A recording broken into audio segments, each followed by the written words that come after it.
Hey friends, if you're clicking to this video, you probably want to know how to deal with overthinking. And yeah, this is what I'll directly share in this video, and let's get into it. So this video have three parts. Number one, I want to share what is the core of overthinking.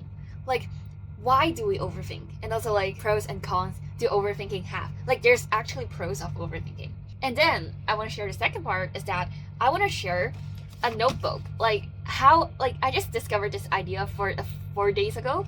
This actually helps me deal with so many types of overthinking and able to solve the problems by using this notebook. And I want to share the step-by-step method.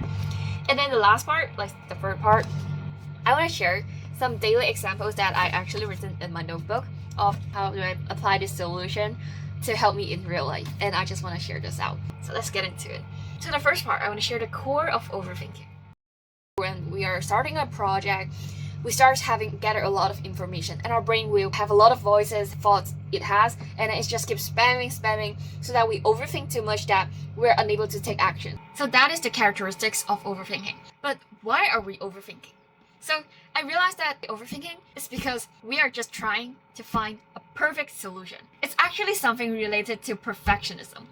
We are trying to find a perfect solution. And that's why we are overthinking. So let me use two examples to elaborate. The reason why we are always overthinking is because of perfectionism. So for the first example is that I want to post a new video, but I'll start to overthink. What if my viewers doesn't like it? What if I receive negative comments? I don't want to post it because I still feel like should I add a new B-roll or should I add a new footage? I feel like there's something missing. Well, I'm just worried. And the thing you can see is like when we are starting to overthink, it's mainly because either we are overthinking about negative consequences or we are overthinking that we might not able to perform well to get the expected results we want. And this is actually because perfectionism. We hope that every action we take is perfect, that we can get good results. So that is the point of overthinking. We're so afraid of failing. We are so afraid of having bad results. We hope that every step we're taking is a success. And so this is actually perfectionism. And let me share another example. And that is actually decision dilemma. We're making decision of what kind of meals do we want to eat today. For example, like there would be spaghettis and there would be French fries, McDonald's French fries. And so let's compare. Okay. So what we will think is like, okay, I want to eat French fries because of course it's so yummy. It's much yummier than spaghetti. Of course I want to eat it. And then I'll think like, oh no, but I want to eat spaghetti because number one, it's healthier. Number two is because I can eat fuller. Like, French fries does not have enough amount for me. But I also want to eat French fries because French fries is yummier and it's been so long since I eat it. I want to eat it. And so you can see that like what we are juggling between these two decisions. Like, why are we juggling? It's because in spaghettis, we can see its advantage that French fries does not have. When we wanted to choose French fries, then we realized that spaghetti also have the advantages we want. And so we can see that in our mind, we want to have a food that is both yummy, healthy, makes us full, and both a food that we haven't eaten for a long time. The reason why we have decision dilemma and we think for so long to just choose a decision is because we want to make the perfect action to get the perfect result. And so genuinely, most of the overthinking is just because we're afraid of failure and we want perfectionism. And so yeah, that's my elaboration. Okay, so now let's move on to the second part of the video, which is sharing my notebook of how I step-by-step deal with overthinking. So before sharing that, I want to share the concept first. So when we talk about overthinking, we just feel like it's a problem, right? But what if it's a good thing? What if we can turn it into a good thing, right? So I actually think about it. Why overthinking is bad? Because it's a problem that stops us from taking action. So now what I'm thinking is that how can I turn overthinking into a helper to help me to take better decisions and have better actions? So because the problem of overthinking is stopping us from taking actions, then why don't we turn it into a good thing that helps us take actions? How can we do this? And that is what I use this notebook. And so let's get into it right now.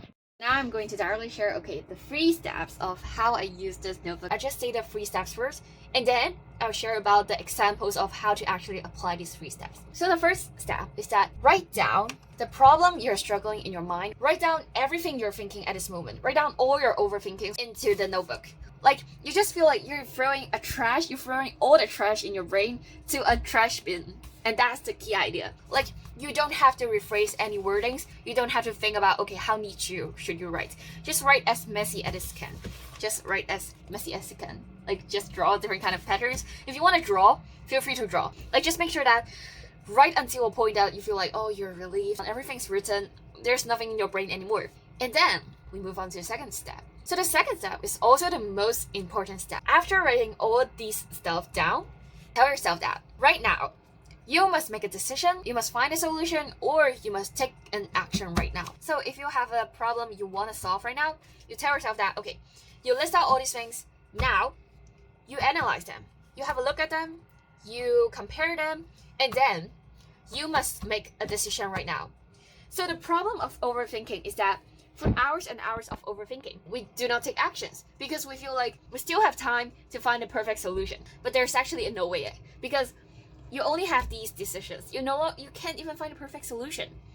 So the second step is to help you overcome the problem of finding a perfect solution. More than it's really because I have so many information that I can handle. Well, sometimes, of course, there's extreme cases, but I do feel like most likely it's more like a loop than actually have so many informations. And that is what I realized for overthinking, because like the moment I wrote down my struggles in my notebook, I really realized that like sometimes the thing I'm overthinking is can be just written in like a one small column, just like this long, this.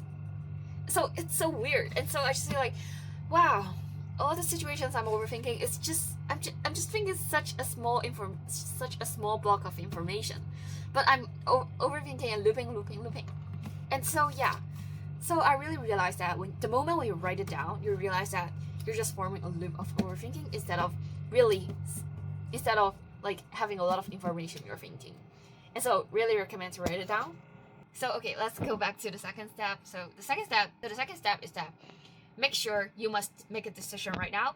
Choose a better one, not the best one. So now let's move on to the third step. After deal with the whole problem, like when you're writing in a notebook, what you can do is that, okay, let me share an example. For an example for this one, so you can see like I write it really messy, but then the first step is that when you actually solve the thing that you're overthinking of, you cross it out, and then give yourself a stamp. Give yourself a stamp that, okay, congrats yourself to deal with this problem. And that's what I did. So every time when I have a new struggle, I will actually draw a line so that make sure that they're different. And then what I'll do is that I'll cross it out. And so I can see that, oh, this one is something I haven't crossed out yet. Oh, this is something I crossed out. When you cross out one and then you stamp one, you actually give yourself some rewards and like a feeling of, oh my god, I finished one thing. And yeah, it's so satisfying that the moment when you solve this problem, you cross it out, the feeling is so satisfied, because the moment you cross it out, it's so satisfied. I no longer have to overthink about things. It's so relief. And that is the key. And I really feel so good about it. And so I want to say it's actually like this is the whole 3 steps of how to deal with it. And I really want to say it actually solves all my overthinking problems. Now you might think that, wow, this framework is so simple. Like just these 3 steps, that's it. But I want to say the key why this works so well is because it is so simple. It is so simple enough that I am able to consistently use it every day. I'm able to use it every day. So okay, so let me share why this works. So the first step is that write down all the things you have. Write down all the things you're overthinking. And this is the first step, that you take advantage of your overthinking. Instead of telling yourself to eliminate overthinking, instead of telling yourself to stop overthinking, you accept that you are overthinking. And then you take advantage of the information you get from overthinking and write down to the paper, and prevent that you keep in the loop of overthinking without taking actions. And so for the second step is that making sure that overthinking is a good thing to you. You take advantage of this information. You analyze this information and push yourself that you must take an action right now, preventing that after overthinking you're not taking any action. And then for the first step, it's just like a rewarding system, because the moment when you realize that the first 2 steps actually works, helping you to overcoming overthinking, and actually helps you to keep taking actions. And the moment when you crossed out the problem you have solved, you gain some reward feeling. Like you can even set yourself a rewarding system, is that if you accumulate a certain amount of stamps, then you can get a reward. And also, like, I think the most important part is that the moment when you crossed out the problem you have solved, like you feel like, oh, it's a relief. And that gives you a positive feedback loop that, okay, next time if I'm overthinking again, I can use this. I can use this framework again, repeat and repeat. And then it actually makes you to keep using it, and actually helps you overcoming more and more overthinking problems. I would say this actually works not just for overthinking, but also for decision dilemma. So when I was writing this down, I do feel like, wow, this is actually pretty simple. But I do want to say, just because it's simple, it's successful. For me, it's successful, you know. So just like atomic habits, you see that they say that, like, how do James Clear establish habits? Because he developed really simple atomic habits that he can consist every day. And so that's the same. Like, the best way is that just make things simple. Well, in the past, I always pursue some complicated, well-established systems that includes thousands content. But can I really use that system? Not really, because it's complicated. Or maybe like every day I need to click this, click that. But can I consistently do it every day? No, like it's too complicated. But like this is just 3 steps. It's simple, but it works because it is targeting every problem of overthinking has. Well, I do think it is. Like, if you have feedback or you think it doesn't work, please feel free to share it to me, because I would love to know like what it doesn't work for you, and I would love to know how can I solve it, and I love it. So now let's move on to the third part, which is sharing 2 examples of how I apply this framework in my daily life. So let me share the first example. I'm reading it on my notebook. For the example 1 is that it happened 2 to 3 days ago. So I've got a name card. And it was on my desk. But I'm tidying my desk and I want to make sure that I put it somewhere else, because I want to make sure my desk is clean. And so overthinking starts. What I'm thinking is like, I only have this name card. I don't have other name cards I need to store. So I didn't really have a specific place to store name cards. And so I think, okay, where can I store it? I want to store it in a specific place. But if I store it in a specific place, then I'm scared that I cannot find it back. I'm scared that like if I place in a specific small place and then I'll forget about it, and then if I really need the name card, then I cannot find it out. But I don't want to put it on my desk, because even though I can see it every day, but the problem is I want my desk to be tidy. I'm just looking at the name card and I was thinking about it. In the past, for most of my room tidying progress, every time there's so many objects that I just don't know where can I organize it. And what I'll do is like, I spend minutes and minutes thinking about it, and then they'll be still in the original place because I cannot make a decision. And so I wrote it down on my notebook. I wrote it down, okay, name card. I wrote it, name card, I don't know where can I use it. Name card, I don't know where I can use it. I don't know what time do I need to use it.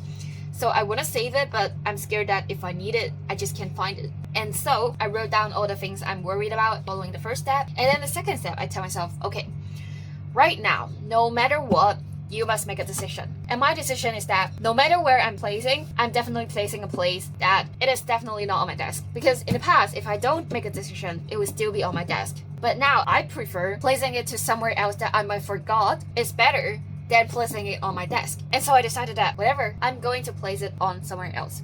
And so I think, where is it a better place?